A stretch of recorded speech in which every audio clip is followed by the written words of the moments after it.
금값이 1년 만에 거의 4배가 된 적이 있습니다. 1979년 이란 혁명이 터지고 오일 쇼크가 왔을 때요. 그때 차트가 그렸던 특이한 패턴이 있어요. 1979년 금 차트고 2024년부터 현재까지의 금 차트입니다. 거의 복사 붙여넣기 수준 아닙니까? 46년 동안 단 한 번도 나타나지 않았던 그 패턴이 지금 다시 나타나고 있습니다. 오늘 영상에서는 세 가지를 다룹니다. 첫 번째, 왜 금값이 이렇게 움직이는지 차트로 보여드리겠습니다. 전문가 의견 말고 데이터로요. 두 번째, 역사상 모든 전쟁과 경제 위기가 결국 이것 하나로 귀결된다는 사실을 알려드릴 겁니다. 이걸 이해하면 뉴스보다 6개월 먼저 움직일 수 있어요. 세 번째, 이란 다음 타겟이 어디인지, 돈의 흐름을 따라가면 보이는 다음 화약고가 어딘지 말씀드리겠습니다. 힌트 드릴게요. 플로리다에서 딱 90마일 거리에 있는 곳입니다. 준비되셨으면 시작하겠습니다. 먼저 금 이야기부터 하겠습니다. 2026년 3월 현재 금 가격이 얼마인지 아십니까? 온스당 5,100달러를 넘어서고 있습니다. 1년 전만 해도 2,900달러대였는데 거의 2배 가까이 뛴 거예요. 사상 최고가 행진 중입니다. 숫자만 보면 안 됩니다. 차트의 모양을 봐야 해요. 화면에 띄워드리는 이 차트 좀 보세요. 1979년 금 차트고 2024년부터 현재까지의 금 차트입니다. 거의 복사 붙여넣기 수준 아닙니까? 차트 분석에서 패턴이라는 게 있어요. 시장 참여자들의 심리가 비슷한 상황에서는 비슷한 차트 모양이 나타난다는 거죠. 공포, 탐욕, 불확실성 이런 감정들이 가격에 반영되면서 특정한 모양을 만들어내거든요. 지금 금 차트가 1979년 패턴과 이렇게 일치한다는 건 시장 참여자들이 1979년과 똑같은 공포를 느끼고 있다는 뜻입니다. 1979년에 무슨 일이 있었죠? 이란에서 혁명이 터졌어요. 팔레비 왕조가 무너지고 호메이니가 집권했죠. 미국 대사관 인질 사건이 터지면서 중동 전체가 불안정해졌습니다. 결과가 뭐였습니까? 2차 오일 쇼크가 왔어요. 유가가 치솟았고 전 세계가 인플레이션 지옥에 빠졌습니다. 그때 금값이 어떻게 됐는지 아세요? 1979년 1월에 온스당 226달러였던 금이 1980년 1월에 850달러가 됐습니다. 딱 1년 만에 약 275% 상승한 거예요. 거의 4배요. 여러분 뉴스 보시면 매일 금값 고점인가 더 갈 것인가 이런 기사 나오잖아요. 전문가 A는 조정 온다 그러고 전문가 B는 7,000달러 간다 그럽니다. 중요한 건 전문가의 의견을 듣고 투자 결정을 내리면 절대 안 된다는 겁니다. 전문가들도 몰라요. 아무도 미래를 100% 예측할 수 없어요. 차트는 돈이 어디로 흘러가고 있는지를 보여줘요. 실시간으로요. 지금 금 차트가 보여주는 건 스마트머니가 안전자산으로 대규모 이동 중이라는 겁니다. 스마트머니가 뭐냐고요? 헤지펀드, 연기금, 국부펀드, 중앙은행 이런 데서 굴리는 돈이죠. 얘네들은 개미들처럼 뉴스 보고 움직이지 않아요. 6개월, 1년 전부터 미리 움직입니다. 그리고 걔네들이 지금 금을 미친 듯이 사모으고 있어요. 2022년부터 2024년까지 전 세계 중앙은행들이 금을 얼마나 샀는지 아십니까? 3년 연속으로 연간 1,000톤 이상을 매입했습니다. 2022년에는 1,136톤으로 1950년대 이후 사상 최대치를 기록했어요. 특히 중국, 폴란드, 인도가 맹렬하게 금을 쓸어 담고 있습니다. 폴란드 중앙은행은 2024년에만 90톤을 매입해서 세계 1위 매수국이 됐어요. 왜 그럴까요? 걔네들은 뭔가를 알고 있는 겁니다. 우리가 뉴스에서 보기 전에 이미 알고 있어요. 여기서 중요한 질문 하나 드릴게요. 뉴스를 열심히 볼수록 투자에서 돈을 잃을 확률이 높아집니다. 왜 그런지 설명드릴게요. 여러분이 뉴스에서 이란 핵시설, 공습 이런 헤드라인을 보는 시점은 이미 일이 터진 다음이에요. 기자가 취재하고 기사 쓰고 편집하고 송출하는 시간까지 다 지난 다음이에요. 그 시간 동안 시장은 뭐 하고 있을까요? 이미 다 반영됐습니다. 가격에 다 녹아들어 있어요. 비유를 하나 들어볼게요. 여러분이 고속도로를 달리고 있다고 생각해 보세요. 뉴스는 백미러예요. 뒤에서 뭐가 왔는지 보여주죠. 근데 투자할 때 백미러만 보면서 운전할 수 있어요? 차트가 앞 유리창이에요. 도로가 어디로 휘어지는지, 낭떠러지가 있는지 그걸 보여주는 거예요. 뉴스를 볼 때면 이미 기회는 떠난 지다. 물론 뉴스가 완전히 쓸모없다는 건 아니에요. 배경 지식을 쌓는 데는 도움이 됩니다. 근데 투자 타이밍을 뉴스로 잡으려고 하면 절대 안 돼요. 돈의 흐름을 봐야 합니다. 스마트 머니가 어디로 가는지를 추적해야 해요. 그리고 그 스마트 머니가 지금 가장 주목하는 게 뭔지 아세요? 에너지입니다. 역사상 모든 전쟁과 충돌의 공통점이 뭔지 아십니까? 겉으로는 이념 싸움, 종교 갈등, 영토 분쟁처럼 보여요. 근데 속을 들여다보면 딱 하나로 귀결됩니다. 에너지, 통제권. 더 직접적으로 말하면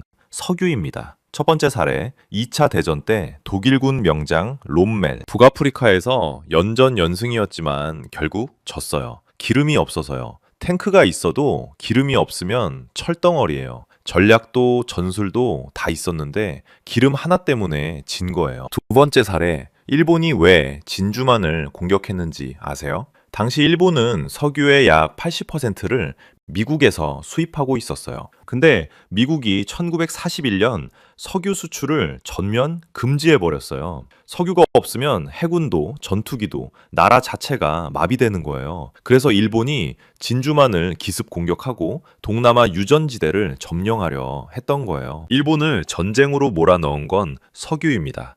세 번째 사례, 1973년 오일 쇼크. 아랍 국가들이 이스라엘 편든다고 미국한테 석유 수출을 금지했어요. 유가가 배럴당 약 3달러에서 거의 12달러로 4배 가까이 치솟았고 미국 경제가 대공황 이후 최악의 불황에 빠졌습니다. 패턴이 보이시죠? 전쟁의 본질은 에너지 통제권 싸움입니다. 지정학적 리스크의 본질은 결국 에너지 통제권이다. 지금 뉴스에서 이란 위기, 중동 긴장 이런 거 보시면 정치 뉴스라고 넘기시면 안 돼요. 전부 다 에너지 뉴스입니다. 에너지와 금값이 어떻게 연결되는지 숫자로 보여드릴게요. 1973년 1차 오일 쇼크 때 유가가 배럴당 약 3달러에서 약 12달러로 약 300% 치솟았습니다. 같은 기간 금값은 온스당 65달러에서 184달러로 약 183% 올랐어요. 1979년 2차 오일 쇼크 때는 더 극적이었습니다. 유가가 배럴당 약 14달러에서 약 35달러로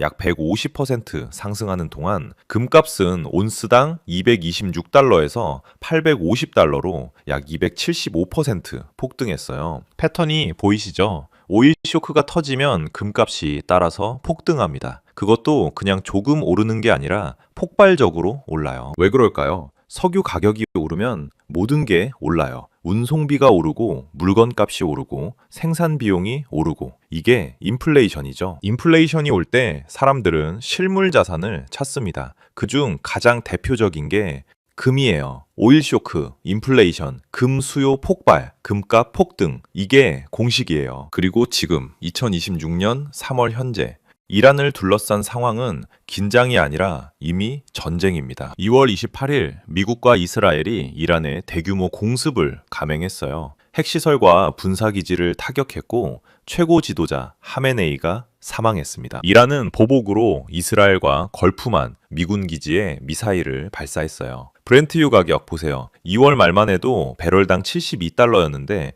공습 직후 80달러대로 뛰었습니다. 바클레이즈는 100달러까지 갈 수 있다고 봤고 일부 애널리스트들은 호르무즈가 장기 봉쇄되면 200달러까지 가능하다고 경고합니다. 금 차트는요, 1979년 폭등 직전 패턴과 놀라울 정도로 유사합니다. 역사는 정확히 같은 방식으로 반복되진 않지만 비슷한 패턴으로 운율을 맞춥니다. 오일 쇼크는 금값의 퀀텀 점프를 부른다. 1979년에 그런 일이 벌어졌어요. 그리고 지금 조건이 그때와 너무 비슷합니다. 지금부터는 호르무즈 해협 이야기를 하겠습니다. 페르시아만에서 바깥 바다로 나가려면 반드시 통과해야 하는 좁은 해협이 호르무즈 해협이에요. 이 해협이 왜 중요하냐고요? 전 세계 석유 소비량의 약 20%, 하루 약 2천만 배럴의 석유가 여기를 지나갑니다. 세계 LNG 무역의 약 5분의 1도 이 해협을 통과해요. 쉽게 비유해 드릴게요. 이 해협은 세계 경제의 수도관 같은 거예요. 여기가 막히면 석유 공급이 끊기고 세계 경제가 마비됩니다. 그런데요, 지금 이 해협이 사실상 막혔습니다. 2월 28일 미국 이스라엘 공습 직후 이란 혁명수비대 사령관이 호르무즈 해협 폐쇄를 선언했어요. 통과하는 선박은 불태우겠다고 경고했습니다. 실제로 3월 1일 해협 통과 유조선 수가 86% 급감했어요. 평소 하루 2천만 배럴 흐르던 곳에서 280만 배럴만 통과한 거예요. 머스크, 하팡로이드 같은 대형 해운사들은 호르무즈 통과를 중단했고 700척 이상의 유조선이 해협 밖에서 대기 중입니다. 해상 보험료를 보면 상황이 얼마나 심각한지 알 수 있어요. 공습 직전에 이미 선박 전쟁 위험 보험료가 0.125%에서 0.2에서 0.4%로 급등했고 지금은 일부 보험사들이 아예 보험을 거부하고 있어요. 보험사들은 리스크 계산의 전문가들이에요. 보험을 안 해준다는 건 사고 날 확률이 너무 높아서 사업이 안 된다는 뜻입니다. 보험 없이 수억 달러짜리 배를 위험 지역에 보내겠어요? 안 보내죠. 그러면 물류 대란이 오는 거예요. 공급이 줄면 가격이 폭등합니다. 물류 중단은 곧 가격 폭등을 의미한다. 이란 제재, 핵 협상 결렬 이런 단계를 넘어서 지금은 실제 전쟁이에요. 유가 상승 신호가 아니라 유가 상승이 이미 시작된 겁니다. 이제 오늘 가장 논쟁적인 이야기를 하겠습니다. 이란 다음 도미노가 어디일까요? 많은 분들이 대만, 한반도를 생각하실 거예요. 근데 제가 주목하는 곳은 의외로 쿠바입니다. 쿠바의 현재 상황부터 보죠. 쿠바나는 그동안 베네수엘라의 석유 지원으로 버텨왔어요. 하루에 약 5만 배럴 정도. 이게 쿠바 경제의 생명줄이었어요. 그런데 미국이 베네수엘라에 대한 제재를 다시 강화하면서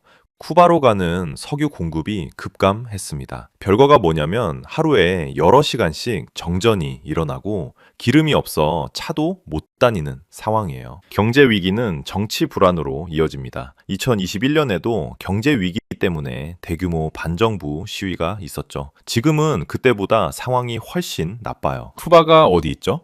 플로리다에서 딱 90마일. 서울에서 대전보다 가까워요. 미국 입장에서 코앞에 쿠바가 불안정해지면 대규모 난민이 발생하거나 중국, 러시아와 더 밀착하거나 어떤 시나리오든 미국이 가만히 있을 수가 없어요. 물론 이건 예측이에요. 확정된 미래가 아닙니다. 근데 돈의 흐름과 지리적 요충지를 보면 쿠바가 다음 화약고가 될 가능성은 충분합니다. 돈의 흐름과 지리적 요충지를 보면 다음 화약고가 보인다.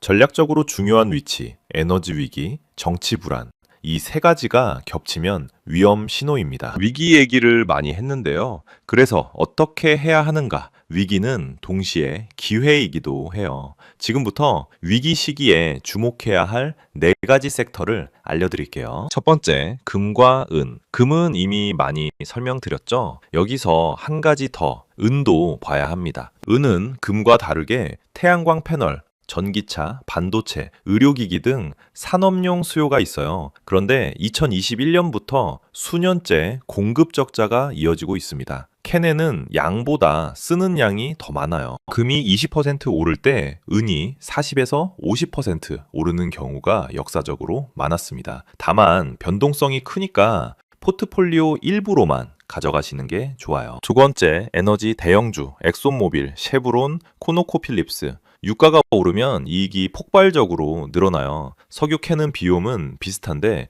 파는 가격이 올라가니까요. 2022년 유가 급등 때 엑손모빌이 역대 최대 실적을 냈던 거 기억하세요? ETF로는 XL이가 있습니다. 세 번째, 방산주. 정부는 전쟁 중에 국방 예산을 절대 안 깎아요. 로키드 마틴, RTX, 노스롭, 그루먼. 2022년 러시아 우크라이나 전쟁 이후 방산주가 시장 평균을 압도적으로 이겼어요. 지금 이란, 대만 해협, 북한까지 글로벌 안보 환경이 계속 악화되고 있습니다. 네 번째, 유틸리티. 전기, 가스, 수도 같은 필수 서비스 기업들이에요. 경기를 안 타고 배당도 꾸준합니다. 2008년 금융위기 때 S&P 500이 50% 빠질 동안 유틸리티 섹터는 약 30% 하락에 그쳤고 회복도 빨랐어요. 포트폴리오에서 충격 흡수, 쿠션 역할을 합니다. 오늘 영상 정리해 드릴게요. 첫째, 금값이 1979년 패턴을 따라가고 있다. 오일 쇼크의 전조일 수 있다. 둘째, 뉴스는 이미 늦은 정보다. 돈의 흐름을 봐야 한다. 셋째, 역사상 모든 전쟁과 경제 위기의 본질은 에너지 통제권이다. 넷째, 호르무즈 해협은 이미 사실상 봉쇄 상태다. 이것이 실제 오일 쇼크로 이어질 수 있다. 다섯째, 이란 다음 도미노로 쿠바를 주목하라. 여섯째, 위기에 대비하려면 금, 은, 에너지, 방산, 유틸리티를 바구니에 담아라. 오늘 영상이 여러분의 경제적 생존과 번영에 조금이라도 도움이 됐으면 좋겠습니다. 보통의 경제학 구독과 좋아요 그리고 알림 설정까지 해주시면 앞으로도 이런 인사이트 계속 전해드리겠습니다. 긴 영상 끝까지 봐주셔서 감사합니다. 다음 영상에서 뵙겠습니다.